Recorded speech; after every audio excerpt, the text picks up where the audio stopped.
RMC, Apolline Matin. Apolline de Malherbe. Il est 6h52 sur RMC et RMC Story. Tout de suite, Nicolas Poincaré.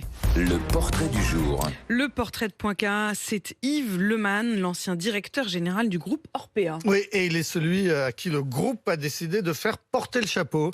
Dimanche dernier, donc quelques jours après la sortie de ce livre qui dénonce le scandale des EHPAD, Orpea a publié un communiqué très sec pour annoncer le limogeage de son directeur général, ce qui laissait entendre qu'il était désigné principal responsable des dérives et par avance principal coupable. Mais son dossier s'est encore alourdi hier puisque le Canard enchaîné a révélé qu'il avait vendu l'essentiel de ses actions Orpea l'été dernier lorsqu'il a appris que ce livre enquête était en préparation.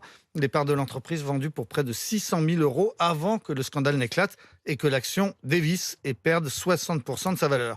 Des enquêtes sont en cours, des plaintes ont été déposées. Yves Lemann vient donc de perdre son job à 59 ans, mais il n'en a sans doute pas fini avec cette affaire. Des comptes lui seront certainement demandés. C'est un homme qui a fait toute sa carrière chez Orpea. Oui, il est entré dans le groupe il y a presque 30 ans, après des études de gestion et un DESS de finance et comptabilité. Il a gravi tous les échelons jusqu'à la direction générale grâce à une totale fidélité envers le fondateur du groupe, Jean-Claude Marian. Ensemble, ils ont bâti cet empire, parti d'une seule maison de retraite. Orpea en a aujourd'hui plus de 1000, avec 250 000 résidents et 60 000 salariés. Jean-Claude Marian, souvent présenté comme obsédé par le profit, s'est bâti une fortune estimée à 1 milliard d'euros et il s'est retiré en Belgique pour payer moins d'impôts. Yves Lemann, lui, était resté aux commandes jusqu'à la semaine dernière. Il touchait ces dernières années des revenus d'environ 100 000 € par mois.